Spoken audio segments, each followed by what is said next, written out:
और उस मुश्किल के बाद पूरे देश में दुख का माहौल था और कल न्यायालय ने जब सजा दी उसमें से 38 आतंकवादियों को फांसी की सजा, आजीवन कारावास की सजा हुई है। भाइयों बहनों, उसमें से कुछ आतंकवादियों का संबंध उत्तर प्रदेश से है और उत्तर प्रदेश से आतंकवादी जिसका संबंध है आजमगढ़ से, भाइयों बहनों, आजमगढ़ से जिसका संबंध है उन लोगों का संबंध समाजवादी पार्टी से भी देखने को मिलता है। एक आतंकवादी जिसको फांसी की सजा हुई, जिसको फांसी की सजा हुई है, उसके पिता तो समाजवादी पार्टी के प्रचारक भी है, समाजवादी पार्टी का प्रचार कर रहे हैं। आप अनुमान कर सकते हैं समाजवादी पार्टी की मंशा क्या है, यानी वे अपने चाचा को कुर्सी नहीं देते हैं शिवपाल को, लेकिन आतंकवादियों को अपने सिर में ढोने का काम करते हैं जिससे प्रदेश की निर्दोष जनता के जीवन के साथ खिलवाड़ कर सके, और हमारी सरकार इसीलिए इसको बर्दाश्त नहीं करेगी।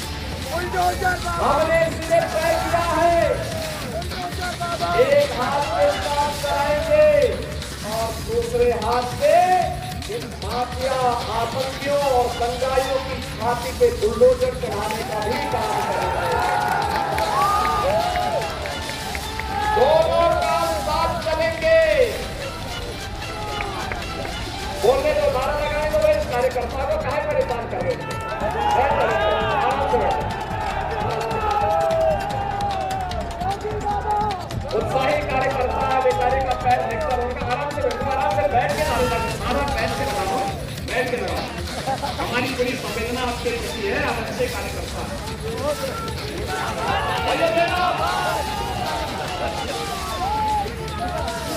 भारत के नए उत्तर प्रदेश को बनाने के लिए सुरक्षा का माहौल आवश्यक है।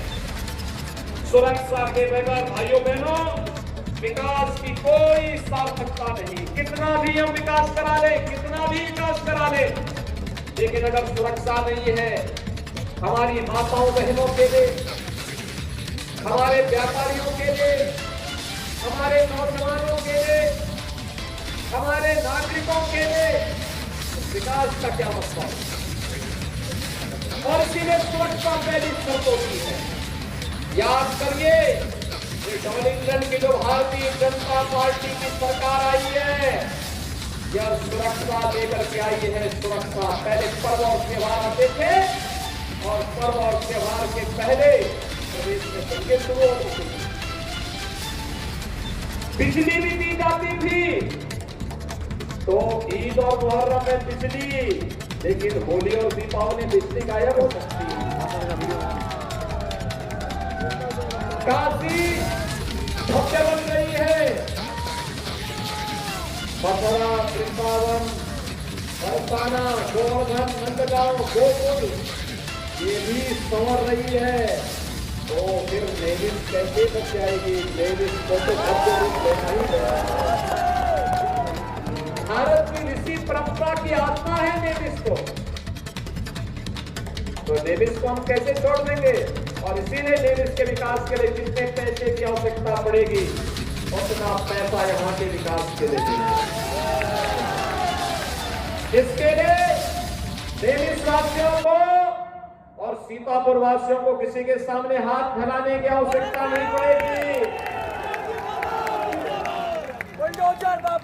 इसके लिए तो हम लोग पर्याप्त हैं। और आपने विधायक ऐसे थे जिनके नाम के साथ राम भी जुड़ा है, कृष्ण भी जुड़ा है। भाइयों बहनों, याद करिए 2017 के पहले प्रदेश में क्या दंगे होते थे। 2017 के बाद दंगे देखे। 2017 के पहले प्रदेश के अंदर कर्फ्यू लगता था। 2017 के बाद कहीं कर्फ्यू लगा। 2017 के पहले प्रदेश में व्यापक अराजकता थी। आज कहीं अराजकता है, गुंडागर्दी है। फर्क साफ है। सरकार की जैसी मंशा होती है वैसे ही परिणाम भी आते हैं।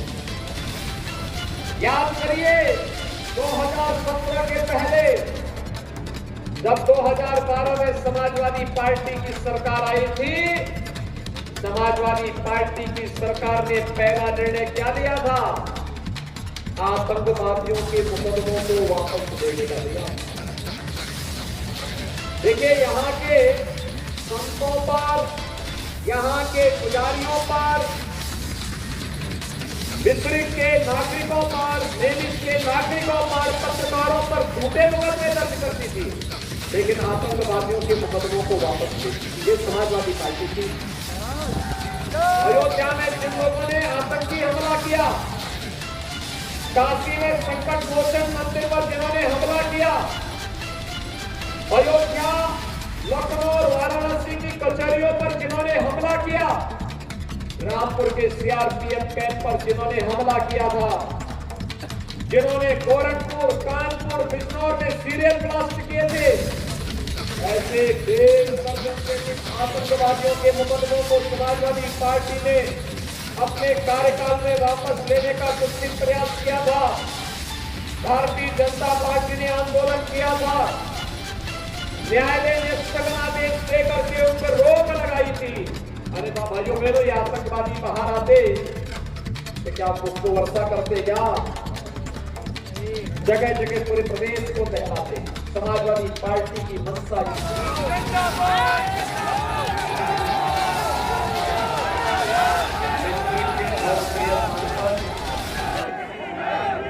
अशोक रावत जी, लखनऊ के कैंट से लोकप्रिय विधायक श्री सुरेश चंद्र तिवारी जी, विधानसभा के प्रभारी श्रीमती सरोज कुमारी जी, विधानसभा के संयोजक श्री राम गोपाल अवस्थी जी, ब्लॉक प्रमुख श्री मुनेन्द्र अवस्थी जी, ब्लॉक प्रमुख श्री राम किंकर पांडे जी, नेमिस पीठाधीश्वर स्वामी देवेंद्रानंद जी महाराज, आज के इस कार्यक्रम में उपस्थित यहाँ से पूरे देश के अंदर सनातन धर्म के अभियान को जन जन तक पहुंचाने वाले स्वामी जी, विश्राम सागर राठौर जी और भारतीय जनता पार्टी के लोकप्रिय प्रत्याशी, आपके लोकप्रिय विधायक श्री राम कृष्ण भार्गव जी और डिस्ट्रिक्ट के मेरे भाइयों बहनों, मैं नेविस की धरती को कोटि कोटि नमन करता हूं। भाइयों बहनों, मिस्रिक में मैं 2017 में भी आया था और मैंने तब आपसे कहा था कि भारतीय जनता पार्टी की प्रदेश में सरकार बनेगी तो दंगा मुक्त, गुंडा मुक्त, भय मुक्त, अराजकता से मुक्त एक ऐसी सरकार देंगे जो नैमिष को उसकी पौराणिक पहचान को स्थापित करने में योगदान देगी। 88,000 व्यक्तियों ने इस पावन भूमि पर तपस्या करके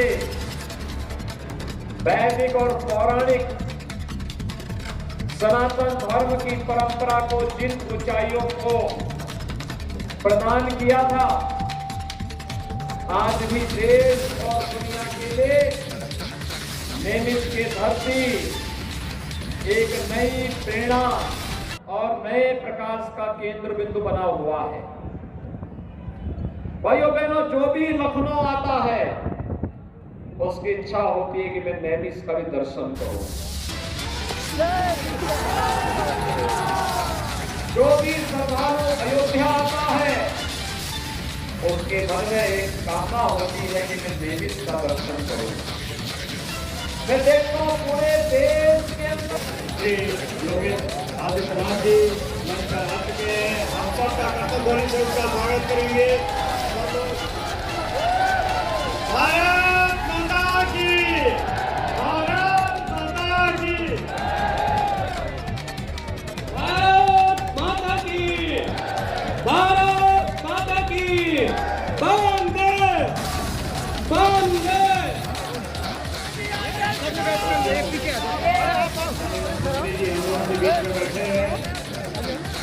आप सबसे निवेदन करना है कि आप सब लोग यहाँ के प्रत्याशी या नहीं नंबर के विधायक पूर्व मंत्री भी रहे हैं रामकृष्ण भार्गव जी के लिए हम सब लोग पूरी तरीके से लग करके उनको जिताना है।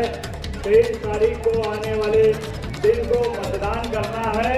पहले मतदान फिर जलपान, ये हम लोगों का होना चाहिए। एक दिन का व्रत रख करके हम सब लोगों को भगवा लहराना है। हम उनको लाएंगे जो राम को लाए हैं।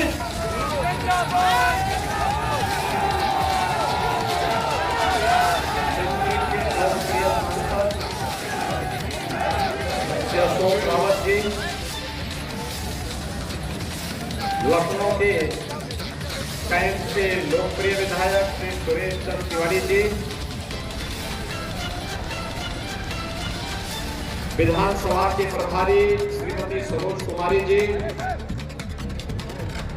विधानसभा के संयोजक श्री राम गोपाल अवस्थी जी, ब्लॉक प्रमुख श्री मुनेन्द्र अवस्थी जी, ब्लॉक प्रमुख श्री रामकिंकर पांडे जी, नैमिष पीठाधीश्वर स्वामी देवेंद्रानंद जी महाराज, आज के इस कार्यक्रम में उपस्थित यहाँ से पूरे देश के अंदर सनातन धर्म के अभियान को जन जन तक पहुंचाने वाले स्वामी जी विश्राम सागर राठौर जी और भारतीय जनता पार्टी के लोकप्रिय प्रत्याशी आपके लोकप्रिय विधायक श्री रामकृष्ण भार्गव जी और मुस्लिम के मेरे भाइयों बहनों, मैं नैमिष की धरती को कोटि कोटि नमन करता हूं। भाइयों बहनों, मिस्रिक में मैं 2017 में भी आया था और मैंने तब आपसे कहा था कि भारतीय जनता पार्टी की प्रदेश में सरकार बनेगी तो दंगा मुक्त, गुंडा मुक्त, भय मुक्त, अराजकता से मुक्त एक ऐसी सरकार देंगे जो नैमिष को उसकी पौराणिक पहचान को स्थापित करने में योगदान देगी। 88,000 ऋषियों ने इस पावन भूमि पर तपस्या करके वैदिक और पौराणिक सनातन धर्म की परंपरा को जिन ऊंचाइयों को प्रदान किया था, आज भी देश और दुनिया के लिए नैमिष की धरती एक नई प्रेरणा और नए प्रकार का केंद्र बिंदु बना हुआ है। भाइयों बहनों, जो भी लखनऊ आता है उसकी इच्छा होती है कि मैं नैमिष का दर्शन करूं। जो भी श्रद्धालु अयोध्या आता है उसके मन में एक कामना होती है कि मैं नैमिष का दर्शन करूं। मैं देखता हूं